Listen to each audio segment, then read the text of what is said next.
Hey guys, my name is Sophie, and today we're going to tackle an IB English A Literature Paper 2 question together. Now, Paper 2 requires you to write one comparative essay on two of the literary works you've studied in class.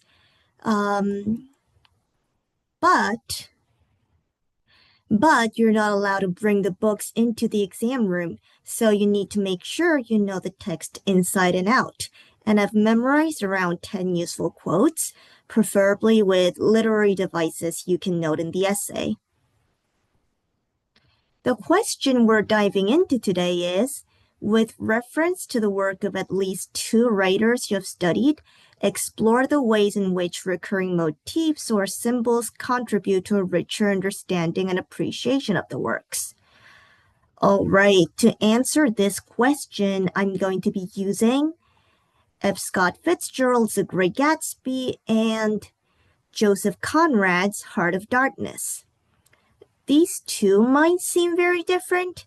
The Great Gatsby is about the Roaring Twenties, and Heart of Darkness is about European colonialism. But, you see, these two share a thematic connection because they both critique the societies they depict. The Great Gatsby critiques a moral decay of the Jazz Age, and Heart of Darkness critiques the futility of colonial enterprise. And when selecting the works for a Paper 2 exam, it's best to choose works that share some similarities. Okay, the question is about motifs, so let's first identify the most prominent motifs in each work. We can then try to link them, group them together, and try to draft a coherent outline of the essay. Okay, let's consider the motifs in The Great Gatsby first. The green light, it can be said that it's arguably most well-known motif in the novel. It appears numerous times in the novel, and I've collected some of the most significant quotes. Okay, so let's break down this first motif, the green light. Look at the first quote from chapter 1. Nick sees Gatsby for the first time, right? And what's he doing? He's stretching his arm out towards this single green light. At this point in the novel, the light feels very specific and personal, right? It feels like a symbol of Gatsby's pure, almost religious devotion to his dream. What's his dream? Winning Daisy back and reclaiming the past. Green is also the color of American bills, right? So it can represent Gatsby's desire to make money and climb the social ladder, which is basically the American dream, the promise of social mobility through hard work. But then, look at what happens in chapter 5. This is right after Gatsby and Daisy have finally reunited. Fitzgerald writes that the colossal significance of the light had now vanished forever.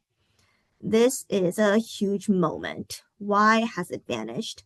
Because the dream has collided with the flawed reality. The idea of the green light, the idea of Daisy, was more powerful and perfect than the real person. Once Gatsby gets close to his dream, the symbol of the green light loses its magical power.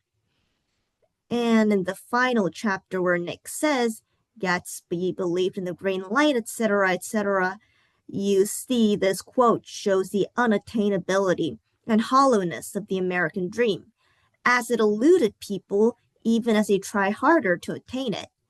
And notice the pronoun us. The phrase is broadened from Gatsby's personal dream to one that applies to everyone, to us. It refers to this hopeful future we're all chasing, so the American dream, but one that's always just slipping out of our grasp. Okay, moving on to the second motif, the eyes of Dr. T.J. Eckelberg. So where do we first see these eyes? They're looming over the gray land of the Valley of the Ashes in Queens, like an omnipresent overseer. Fitzgerald uses the color gray to to paint a picture of a world that's hopeless and spiritually dead, so color symbolism. And the blue and yellow of the eyes are a jarring contrast against this background of gray. Remember, yellow in this book is the color of corrupt wealth, like Gatsby's car. So right away, Fitzgerald shows us a version of God that is framed with glasses, just like with glasses, framed by commercialism and moral decay. And the eyes look out from no face, right? They're impersonal and hollow.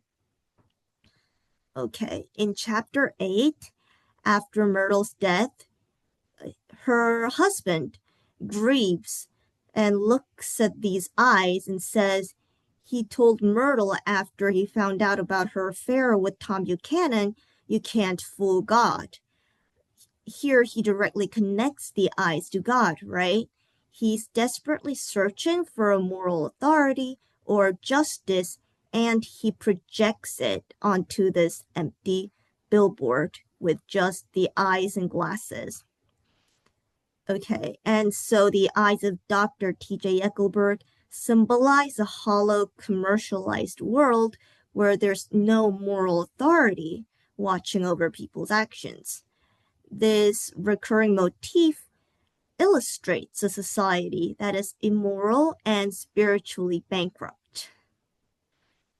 Okay, so let's move on to our second novel, Heart of Darkness. And just like Gatsby has his green light, the European colonialists in the Congo have their own object of obsession, ivory. So our first motif is ivory. From the very beginning of part 1, Conrad makes it clear that this whole colonial enterprise is really about what it's really about. In the first quote that emphasizes the significance of ivory with the rule of 3.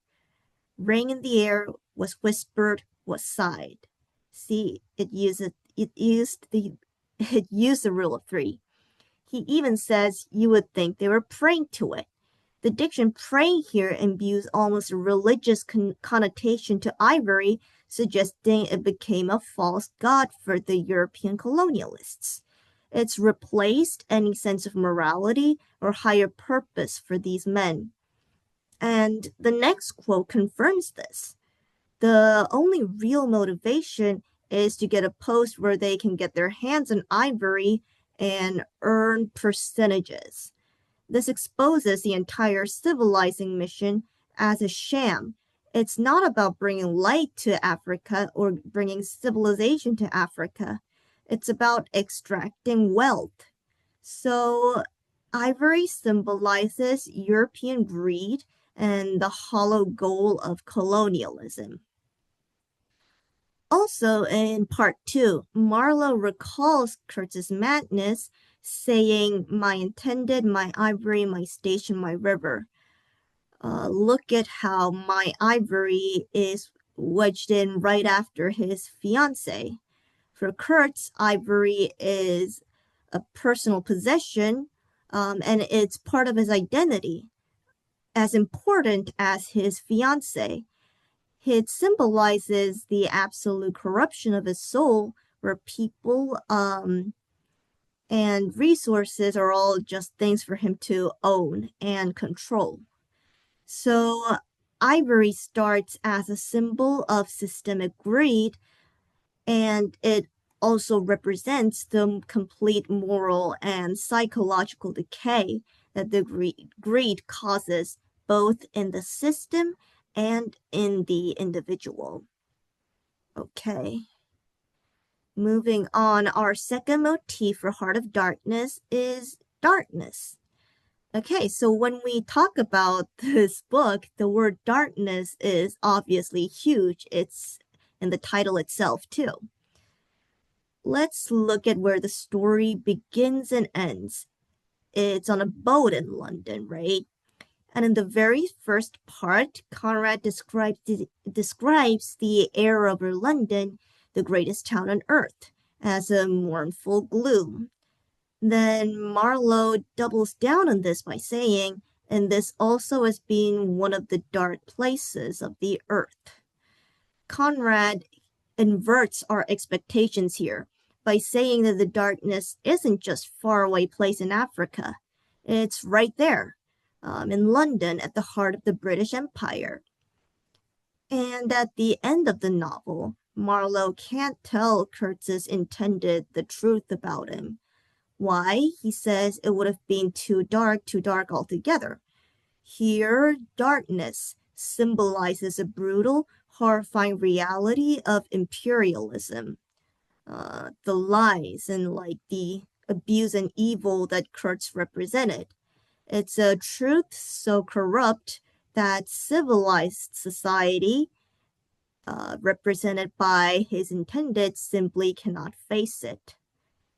And the book's final image says that the river in London seemed to lead into the heart of an immense darkness, right? In this conclusion, the distinction between civilized London and the savage jungle has completely collapsed. This suggests that humanity itself is inherently corrupt.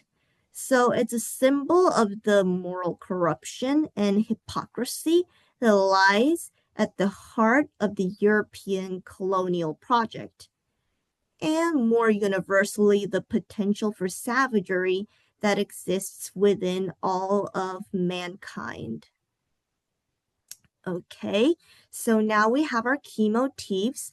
The next step is to structure the essay. We're going to group these motifs together under shared idea like you see here on the slide. So for our first body paragraph, we can group the green light and ivory together because they both symbolize a central character's obsessive pursuit of a goal, right? In The Great Gatsby, the green light represents Gatsby's love and dream for Daisy, but it's a quest that is corrupted.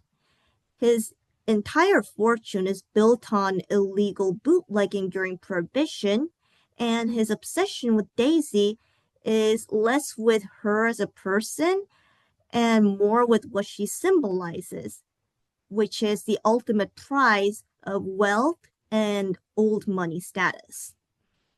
We can then directly compare this to Ivory in Heart of Darkness. It's the object of European colonizers' obsessive quest. Remembers a thing they pray to. It's also a symbol of pure greed. Although some have claimed the goal of colonizing Africa was to civilize and evangelize, Ivory exposes the entire colonial mission as a hollow and violent enterprise. It corrupts everyone who pursues it, especially Kurtz, for whom it becomes a symbol of absolute moral decay. So in this first paragraph, we can argue that both Fitzgerald and Conrad use a central recurring motif of a quest, the green light and ivory, to explore how a seemingly noble or desirable goal is actually morally corrupt. Moving on to our second body paragraph, here we can group the eyes of Dr. T.J. Eckelberg and darkness together as representing the morally vacant landscape. These motifs represent the spiritual emptiness of the societies they're critiquing. So in The Great Gatsby, the eyes of Dr. T.J. Eckelberg is a commercial advertisement that watches over Queens, a wasteland.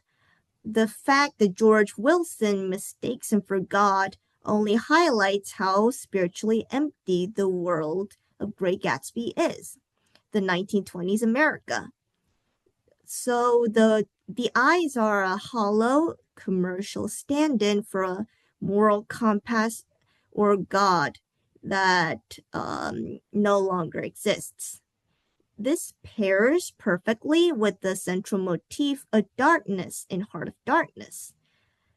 As we discussed, the darkness or the savagery of mankind is not just in the African jungle as it was thought at the time, but it's also in the heart of civilized Europe. So darkness represents a profound moral corruption and hypocrisy of the imperial project itself. When Marlowe says he can't tell the truth because it'll be too dark for the intended, he's saying that civilization is built on a lie, a refusal to see its own inner darkness. So in the second paragraph, we can argue that both authors use a powerful recurring motif, the vacant eyes and the darkness, to illustrate that the landscapes the characters inhabit are fundamentally spiritually hollow and morally void. And this creates a world where corruption can thrive, like we said in the first body paragraph. Okay, so we've talked about the corrupting quest, and we've talked about the morally vacant landscape. We've used up the central motifs we've identified so far. What should we do for our final and third body paragraph? Because usually in this literary essay, we should have 3 body paragraphs. So we could do with just two of them, but to elevate this essay to a higher level, we should try to bring our whole argument home by demonstrating how they all converge together in a way.